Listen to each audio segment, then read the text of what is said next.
Hey everyone, and welcome to Screams After Midnight. I don't usually start this way, but there is a storm outside my window. It's raining heavily, there's been thunder. It is the perfect mood to talk about horror films. So, with that said, let's get into it. We talk about horror movies here on the show. I am Peter, that is Tim, and we are working our way through several franchises actually at the moment, because come October there's new entries in said franchises, so we're working through them so that by the time the new ones come out, we'll have done all the previous films in the series. So with that said, this entry is going to be Braid of Chucky, which is the fourth movie in the Chucky series, or Child's Play series, whatever you want to call it. So this is where it gets murky, because it's not called Child's Play anymore. True. Because you kept correcting me. Every time I call it a Chucky movie, you said, no, it's not a Chucky movie, it's a Child's Play movie. No, well, it's both. Child's Play movies are Chucky movies. Would you not agree, Tim? No, I disagree. Oh, of course. See, when someone says, oh, I like the Jason movies, do you step in and go, well, actually, they're called Friday the 13th? I do, and then I, dip my fedora and say good day and walk home alone. Home Alone's a good film. All right, so we'll start spoiler free. Well, I mean, we'll have a small spoiler free section, I think, and then we'll give you a warning before we go into spoilers, and then that's what we'll do. So, what is Bride of Chucky? It is a fourth film in the franchise, of course. It came a good 7 years after the previous one. This came out in 1998. It's directed by Ronnie Yu, who went on to direct Freddy vs. Jason, of all things. And he must be a big horror fan. I guess so. I mean, we'll talk about some of the things in this one in a little bit. Lots of references. Yeah. But so basically Jennifer Tilly plays Tiffany, who is meant to be Chucky's old girlfriend, like before he became the doll, you know, when he was Charles Lee Ray. Yeah.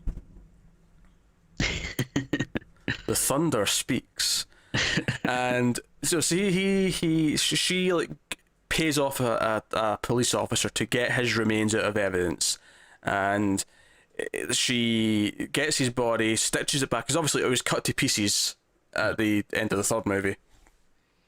Wonder why that was even in evidence. Like, do the cops admit that like something was going on with this doll? It's a good question, actually. Especially, I mean, maybe that's a little bit of hope that what's his face? Oh, Andy? Andy, there you go. I was like, what's the kid's name? I've forgotten. It feels so long ago now. Like, maybe Andy did get off with it, and maybe he didn't go to jail. Maybe they eventually agreed that, oh no, something happened with the doll's responsible, we can put it in evidence. But she gets Chucky, does the little incantation to bring him back, and then she's like, hey, you were going to marry me. And Chucky, of course, is a complete dick about the whole thing, and kills her and puts her in a female doll's body. Hence the Bride of Chucky name that we have. And the pair of them need to get to his body because he's got an amulet around his neck, and he's like human body in the coffin where he's buried in New Jersey. So they have to trick these two teenagers who want to run away from home to take them there. And that's kind of the movie. Which, by the way, this amulet that he needs to like get out of their body, like, did any of the previous films even mention? No. Because the whole second and third movie, he's trying to get, even most of the first movie, he's trying to get, you know, into Andy's body, and like not once does he say, "Oh, I need this amulet to go do this." I always forget that like magic plays such a big part in these movies. I don't know, it's weird, but here we are. So that's the movie. Obviously, I think the big thing with this one is that it definitely veers a little more into the comedy than the previous entries. Like, whereas the third one was still kind of a slasher movie, this one is definitely more into the black comedy. There's horror elements, of course. There's still kills, there's still blood, and all these things. Yeah. But it's definitely veering more to the comedy side of things. I think the first thing is that I think the animatronics are improved a little bit. Like, Chucky's a bit more emotive with his hands and things like that, and. So that's basically it. So I guess I'll ask I mean, we've both seen this before, but I'll ask the question, Tim, do you enjoy Braid of Chucky? I do. I think it's pretty fun. I wouldn't say amazingly fun, but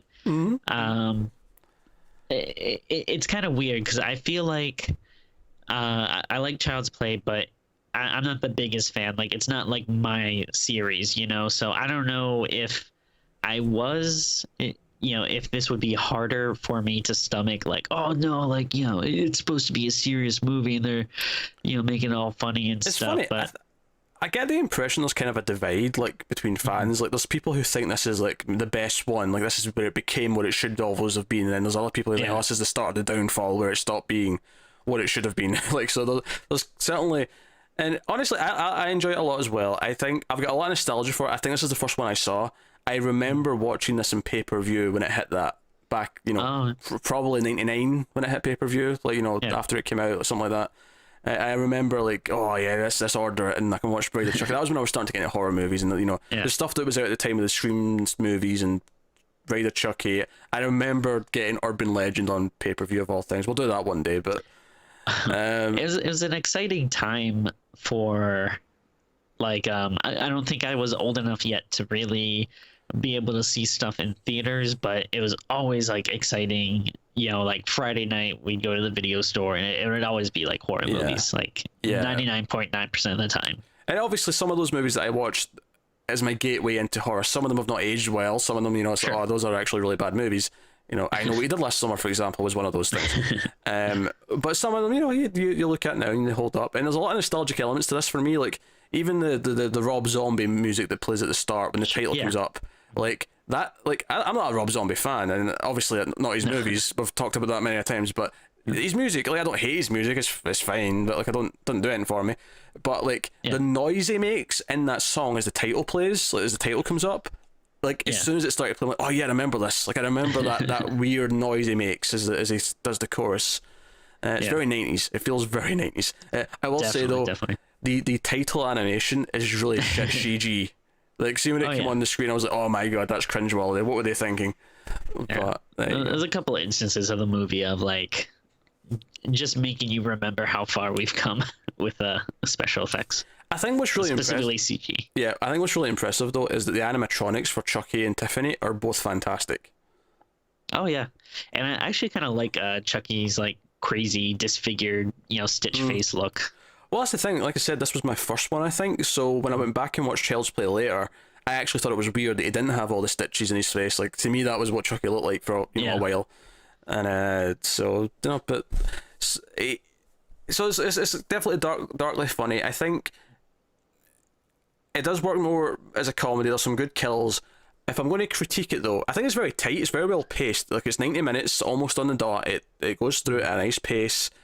But if I'm going to critique it, I would say that the human characters are a little bit dull. Oh, if you, before rewatching it, it's so easy to remember, like, Chucky, Tiffany, but the, two teenage leads are, like, so forgettable. I think, legitimately, every time I see it, I'm like, oh yeah, Katherine Heigl's in this.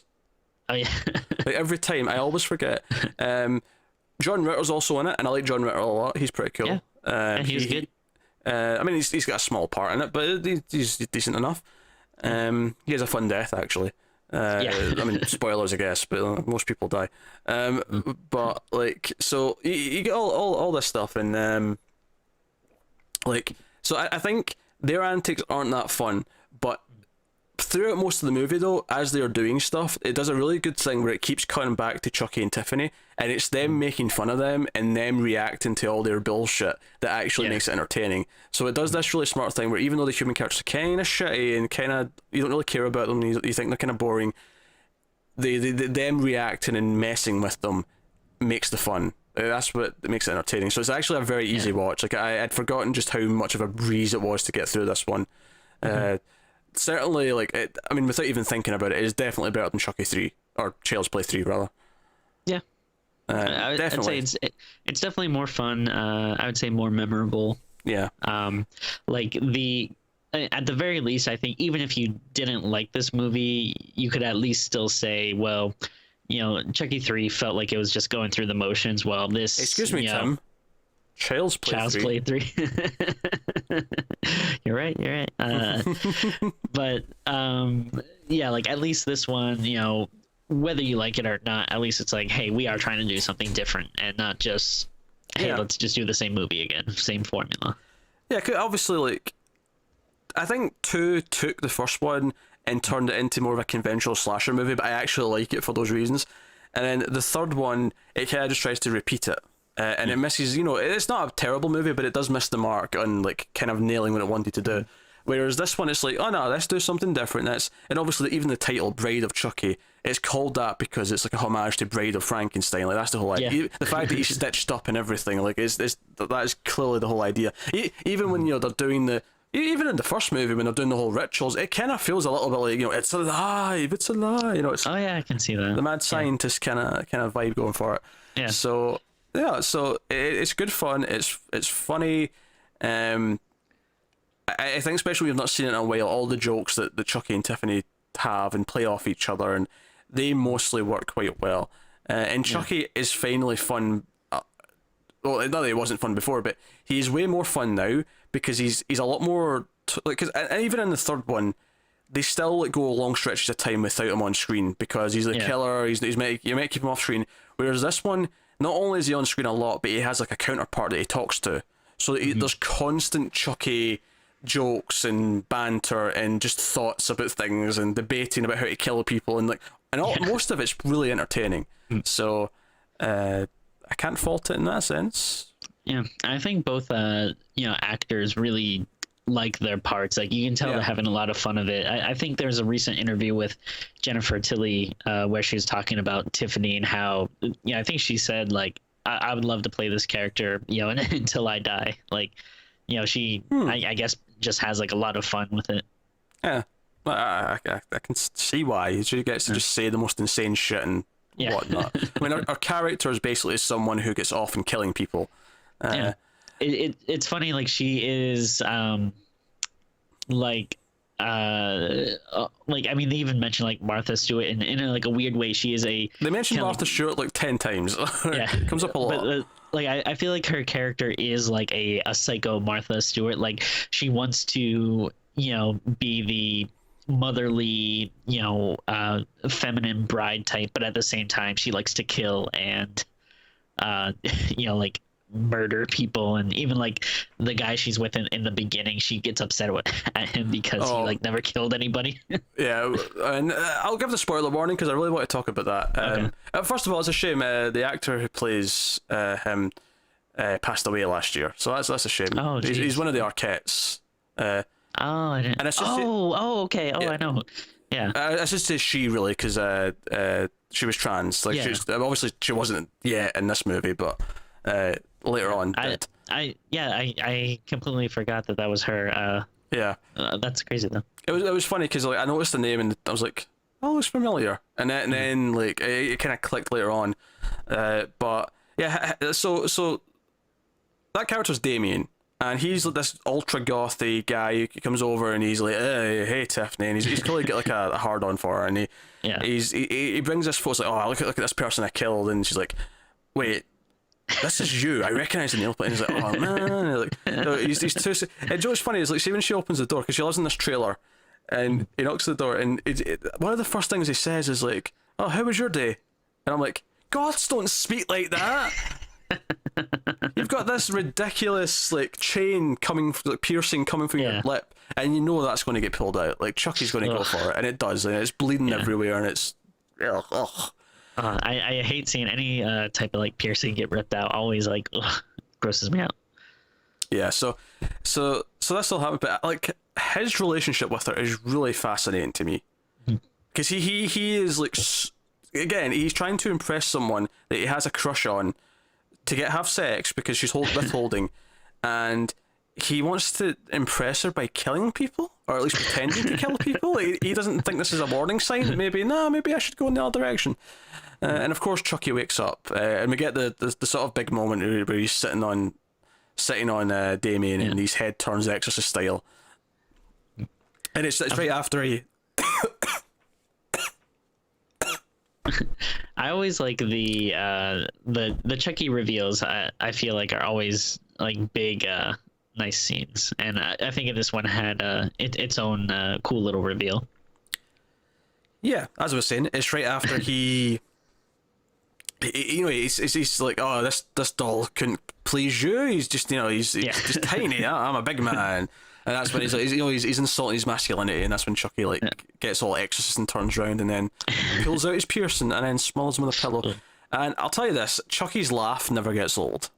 Oh no, yeah. His laugh as he's gleefully killing people is great. And then from there, of course, she gets pissed because he doesn't actually want to marry her. Because again, Chucky's reaction, oh, you were going to ask me to marry me? He's like, are you serious? And he just starts laughing, and he's like, yeah. And then there's a lot of things. But do you remember in Texas Chainsaw 3, Leatherface into that spell thing, typed in spell, oh, people, yeah. and he types in food. We have a kind of almost homage to that. I mean, I don't think it was. I doubt Ronnie, you maybe he had seen it. I mean, he seems to be a fan, but he types in bitch instead of woman, and he's like, shows you what you know. You think that's wrong.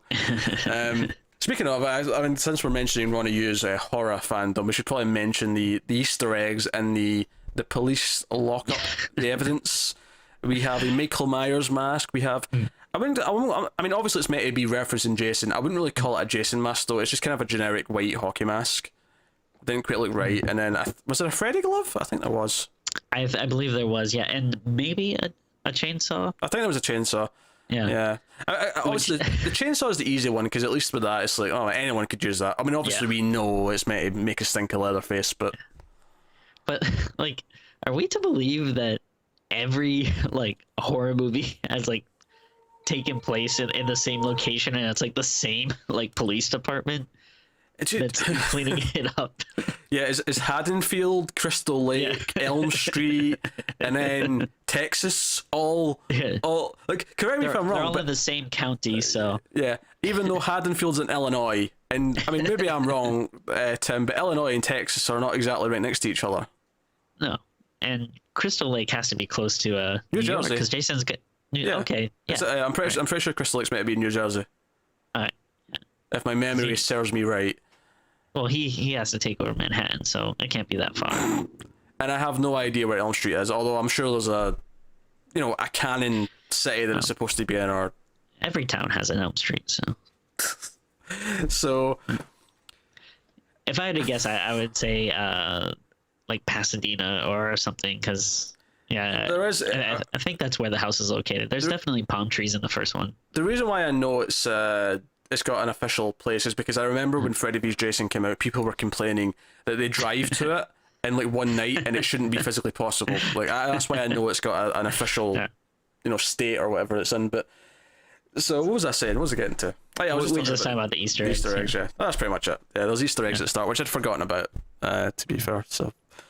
Yeah, so it was nice seeing, and it's kind of cool that it could have been cheesy if they did that in Child's Play 2 or something, but in this movie that is so referential, I feel like it does a very 90s thing where it's kind of commenting on horror movies a little bit. Tongue in cheek. Do you know what it really reminds me of? And again, another super 90s movie, although in a much worse way. Batman and Robin. Okay. There's a scene in Batman and Robin where they go to break Freeze out of prison, and they go to get his suit out of evidence, and the Riddler's outfits there. There's Penguin stuff there. There's all these different villain suits and costumes and apparatus. So I can see that. Yeah. So thank you, Braid of Chucky. You reminded me of Batman and Robin. So you did a hell of a job. Oh dear. So the plot of the movie, at least from the. So they want to get to the grave, the cemetery in New Jersey, right? And we established that Tiffany actually lives in the same trailer park as the boyfriend character. Mm-hmm. What's his name? Jesse. Mm-hmm. And she kind of tries to flirt with him. She even asks him out for a drink, even though I'm pretty sure he's meant to be still in high school, or maybe slightly old. Maybe he's an older boyfriend, but even then he's college age, and she's middle aged, well, close to middle aged. I would guess him probably 18, 19, and her early 30s. I'd went in my late 30s. I mean, that's not a comment on how she looks. I'm just going from what age she is now, roughly. I mean, I guess if she was the same age as Charles Lee Ray, I mean, he was probably in his mid to late 30s. So Yeah, if not even in his I don't know. 40s by this point. Yeah, Yeah, I mean, because keep in mind it's been 10 years since the first movie. true. Yeah. So, but yeah, so I'm just saying, like, she's like just asking this guy out for a drink who's Yeah. like, that young, as if it's normal to do. But yeah, so they set up that, and so she's like, "Oh, I'll pay you money to take these $2 like, over the phone, obviously, with her, she's still got her voice, and she's like, oh, I'll pay you 500 now, 500 you get there." And the plot of the movie is that because, like, Jade, who's Katherine Heigl's character, his girlfriend, her possessive uncle, played by John Ritter, is a police chief, and he's abusing his power by having his lieutenant, like, pull them over for nothing and making them take breathalyzer tests in the rain, stopping them from dating. He's being, like, super abusive with his power. And Yeah. so he's like, oh yeah, I want to run away with her, and that's what their token gay best friend tells him to do. David, that's his whole thing. But the movie opens after like she's after the opening prologue scene of Tiffany like stealing the doll and like killing the cop that got it for her. We have like David coming to pick her up to pretend that he's the date, and he almost gives himself away because when he gives her the corsage and it's like she says, "Oh, I like lilies," and it's like, no, it's actually an orchid, because if you do this, and he gives all these facts about orchids, and it's it's this kind of like, I'm not gonna say homophobic, but just kind of stereotypical, oh, he's gay, he knows about flowers. Yeah. I especially feel like that's like a very 90s thing. Like, Oh, it is. It so is. Like that. Like even that. Like kind of.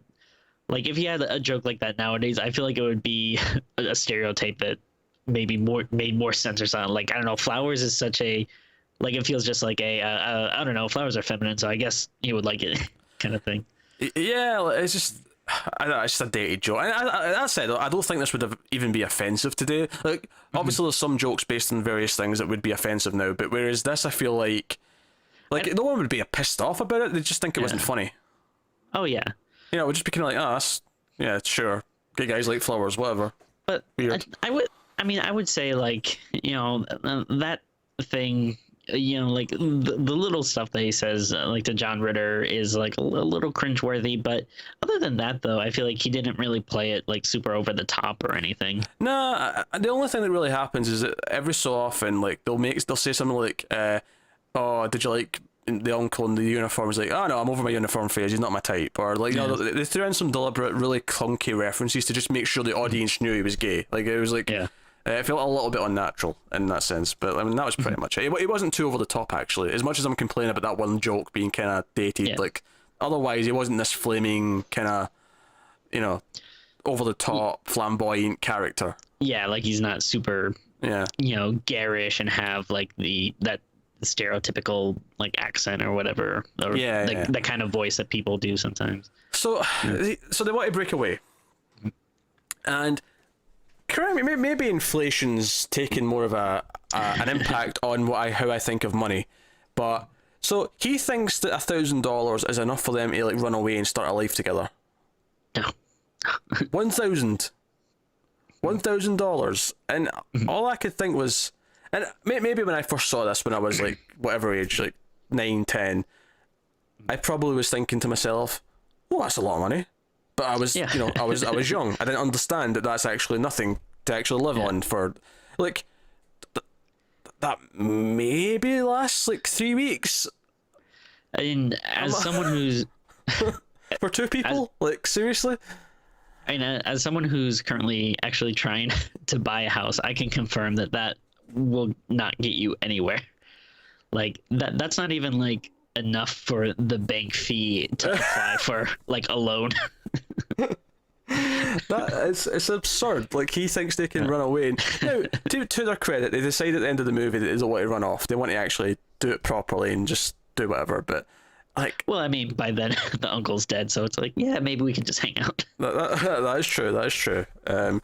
So so they go on this road trip and people keep dying around them, and so much so that the media think they're serial killers, and they're actually like not sure if the other one's a serial killer, and they start getting untrustworthy of each other, and that's kind of what happens with them.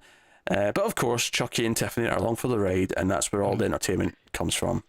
And it's actually kind of like a fun, like it's not like a full-on road movie, but it is kind of like a neat. Like, oh, hey, we're going to different destinations, and yeah, they're doing all this like I don't know. I guess mischievous is a little bit of a weird word, but like it kind of is. Like, see when they're arguing about how to kill the uncle, and they're like, "Oh, I'm going to pull out my knife. This is great. This is a classic." And she's like, "No, that's boring." And he picks up a hammer. It's like, "Nah, too predictable." And then she starts talking about Martha Stewart. You get inventive. You need to improvise. And, they end up with this weird plan of like all these nails sticking out of the dashboard. So when the sleeping bag comes out, it fires all the nails into his face, and there's a pinhead joke. He's like, "Oh, that seems familiar." Like Chucky makes a little pinhead joke. And they're hanging out in hell. At least that's how he. He doesn't actually die, because he ends up waking up later on in the movie, and Chucky has to stab him. Which is that's a really funny callback. Yeah. Yeah, you also have. I mean, I actually really like the kill, like this weird other couple, because they end up getting married at this drive-in place at this motel. Yeah. And there's this like adjoining room for some reason. Like they've given them adjoining room to another couple. Like why you'd want that in your honeymoon, I don't know. But this other couple like want group sex. They come in and they start swingers. They come in and start like groping and like let's do stuff. Let's have a little game of swapsy. Again, these kids are probably 18 at best. But she's not 18. Because the uncle points that out at the start of the movie, because he says, "Oh, like, when you turn 18, you can do what you want, but until then, you're my business," or whatever he says. Mm-hmm. So that's right. So underage, she's underage, right? And this creepy guy is like, "Oh, hey." I wonder if Katherine Heigl was already like a piece of work, because there's a lot of stories about her in later movies where she's a complete nightmare to work with. Like, you hear stories from like Knocked Up and stuff like that where she's just a complete, like, I don't want to say bitch, because I've never actually, I've not seen any of it firsthand, but she's difficult, she makes demands, she's not pleasant to be around. I don't know, I hope not, because I feel like it would be such a fun set that it would suck if someone wasn't great. It makes me wonder though if she hated doing this movie. Like, she was doing it because she knew like doing a horror movie like this would maybe be good for her career, but I can see her like thinking it's stupid if she's got that type of attitude. I can see that. Yeah, I mean, again, like these characters, I feel like really are not the focus on the movie, but like with Chucky and Tiffany, you can really see like the fun the actors are having, and definitely didn't get that as much from, the teen. They're just kind of there. But, I mean, to be fair though, that's like kind of their role. Like, they're not going to do as much fun stuff, so. Yeah, so they keep thinking the other one's a serial killer, the humans, that is. And this couple next door get like Tiffany gets pissed because the woman steals a ring, so she goes next door and throws a champagne bottle into the mirror above the bed, and it's a water bed, so it just all comes crashing down. That was another point where the CG looked a bit rough, because just a couple of shots of the glass that was CG looked really bad. And what is it about like early CGI effects that I feel like they were always like some type of reflective or mirror like kind of effect to it? I don't know, it seems like that's a thing that got like CG'd a lot. That's a fair point. I don't know, just like weird it's just like always like mirror shards or weird metallic goo. Yeah, to be fair, the metallic goo from Terminator 2 is held up pretty well. That's pretty good. I was thinking more like Capri Sun commercials, but okay, fair enough. Yeah, that's fine. Yeah.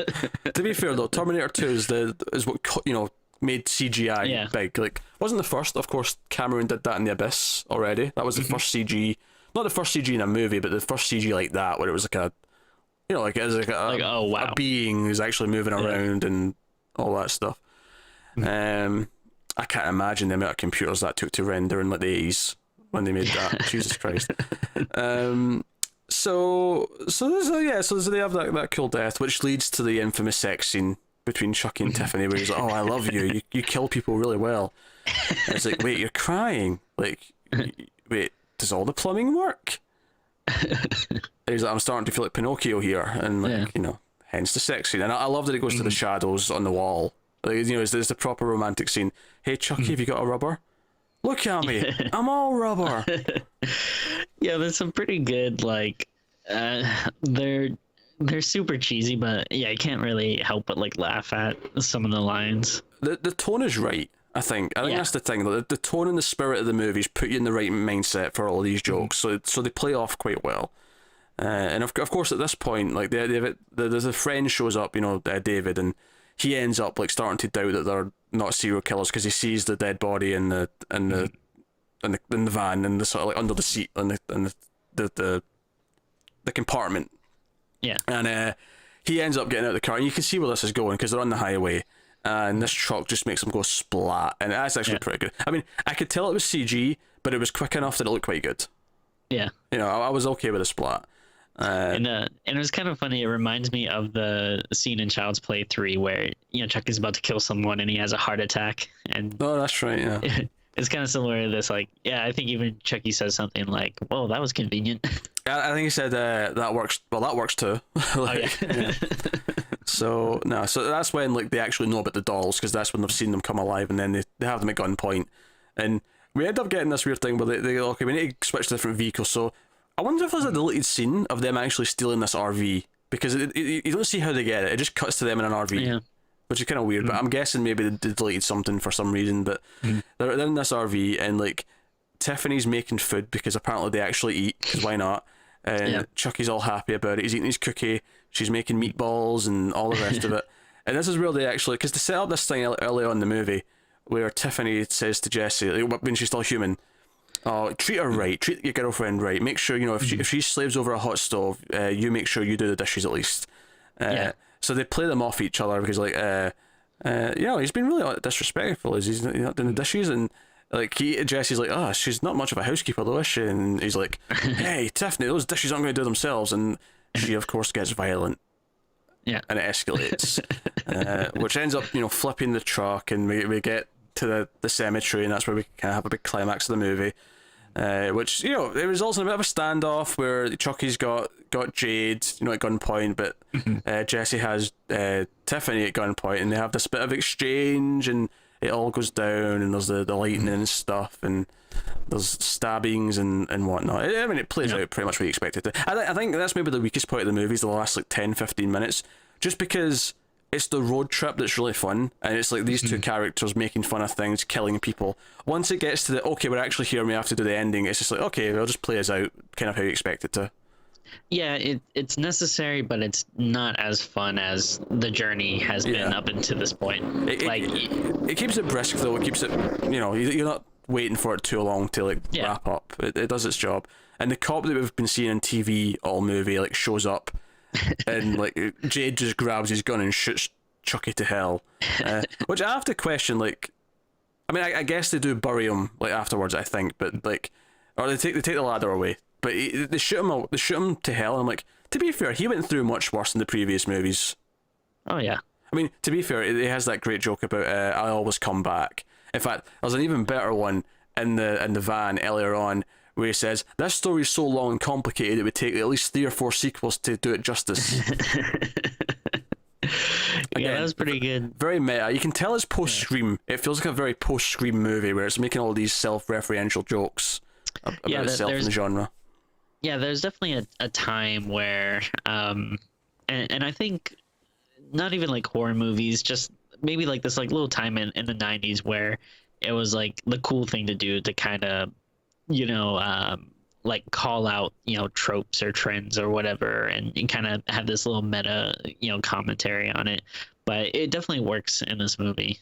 And I like at the end, like I like the cop shows up and is like, you know, a lot of the times in these type of things, you know, you have the person that comes out of nowhere, and then, you know, they see something that, and then whatever weird crazy thing there is, you know, they miss it or it's trying to act normal. Like, I like that he just looks down and he, you know, there's not even there's no hiding it. He's just like, what the hell is that? And then just grab the gun and shoot him as much as he can. And like he says, like,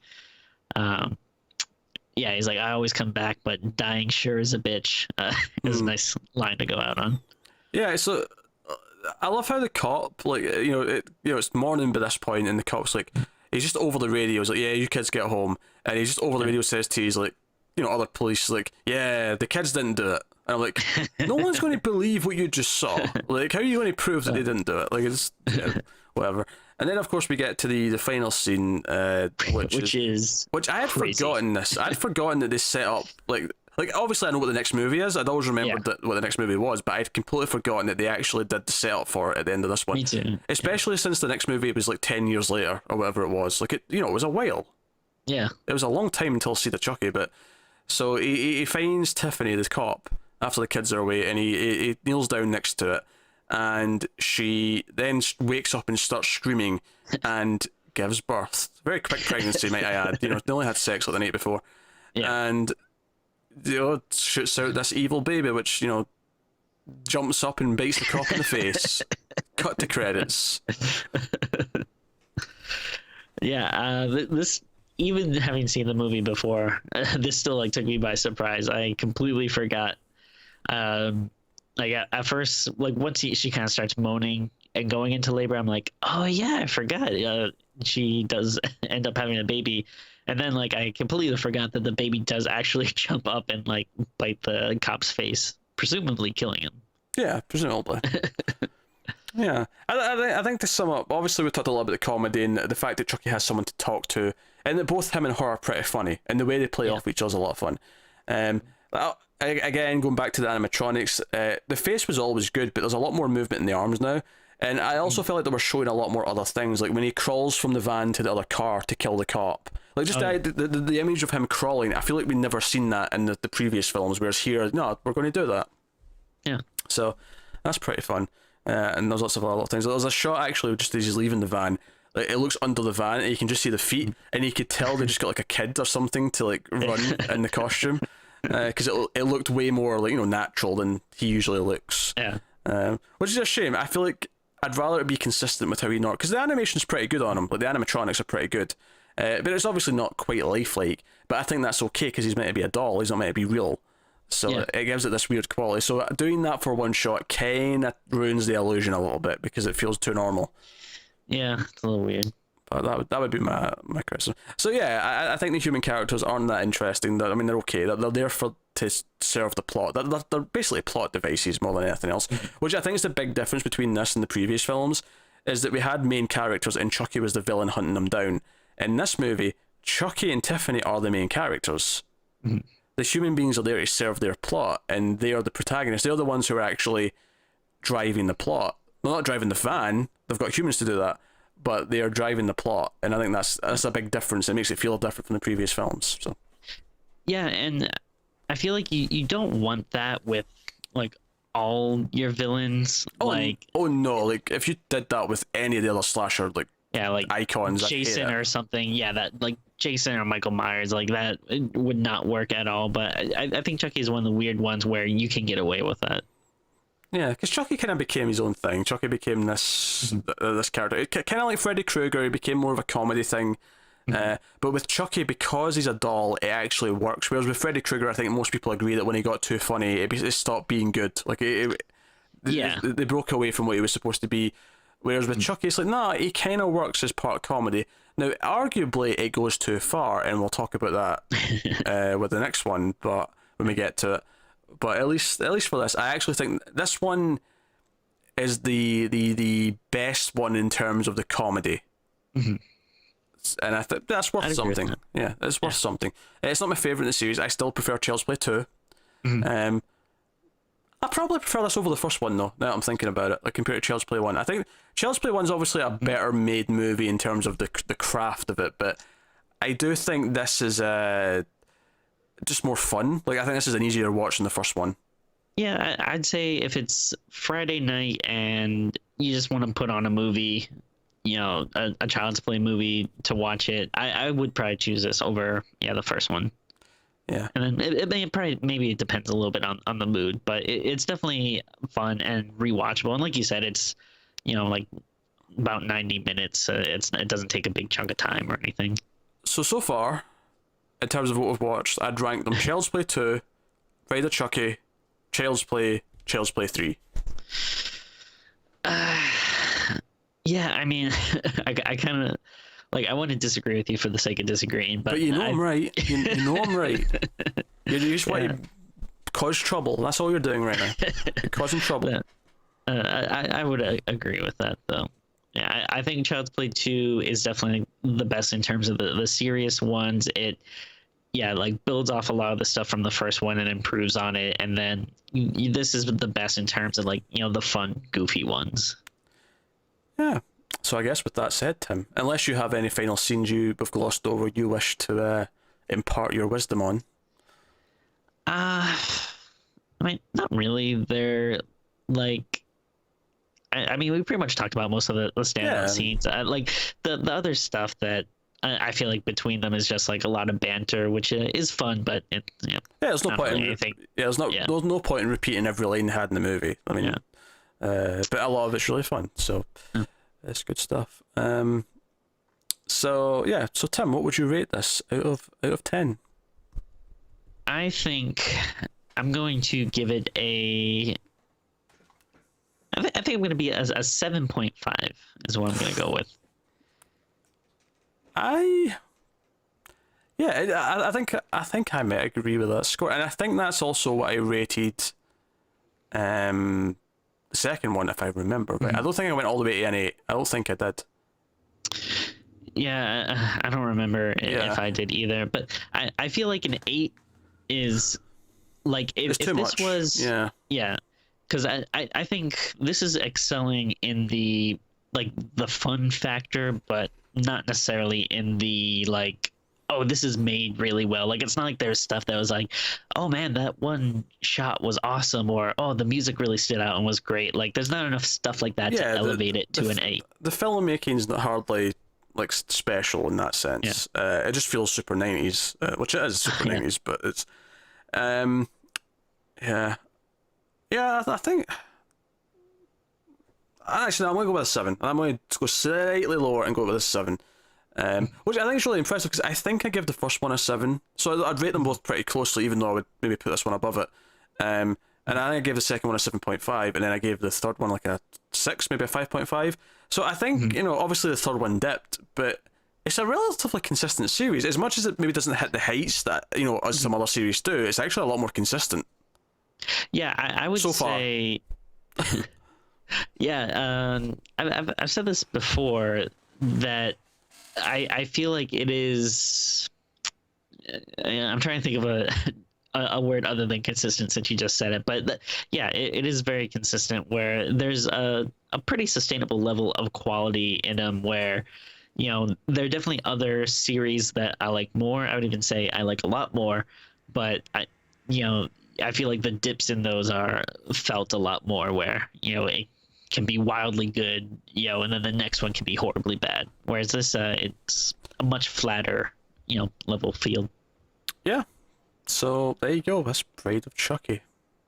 So by all means, let us know what you think of that one in the comments below. Of course, we will be getting to see the Chucky and of course Curse of Chucky over the next couple of months, so you can look forward to those.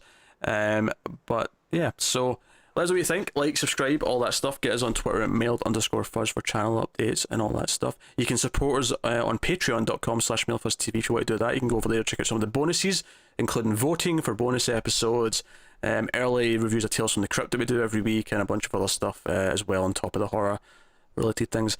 And speaking of, actually, I suppose I'll use this time to announce it. Obviously, if you weren't around watching our stuff last October, one of the things we like to do for October, we're getting relatively close now, is we like to do a bunch of extra episodes. We typically pump out at least 3 episodes a week during the month of October, and we call it the Octoberthon. Now, and there might be more than that as well. Last year we were known for slotting in last minute extras just because we felt like it. So we try and watch a lot of horror movies over October. But one of the things we're doing, at least in terms of the Patreon votes, is that there'll be 2 votes this October. I can't announce what they are yet. We should have that information by the start of September. But so 2 votes for patrons come next month for the month of October, because we're doing a lot of extra episodes. So.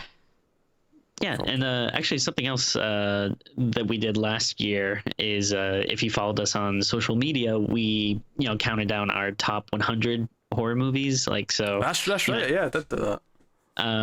So if I'm at Tim Vargulish on pretty much whatever, Facebook, Twitter, Instagram. I'm at Rebel89 on the Twitters and Instagram.